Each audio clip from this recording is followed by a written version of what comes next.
Aksi Satpam duel dengan jamret uang ratusan juta di Depok hingga bajunya robek, polisi ungkap kasus.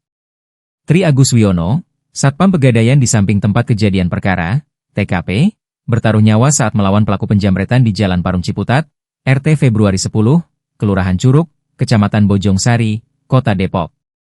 Bahkan, baju Tri Agus sampai robek saat menangkap satu penjamret pada Kamis, 10 Juli 2025. Tri berusaha menangkap pelaku, meski mendapatkan perlawanan dan akhirnya bergulat. Saat itu saya bertahan, kemudian saya banting ke arah kanan.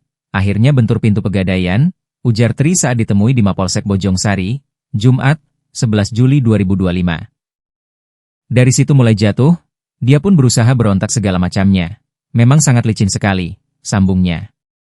Tri bercerita saat itu sedang bertugas di sebuah pegadaian, samping tempat kejadian perkara, TKP, pada Kamis, 10 Juli 2025.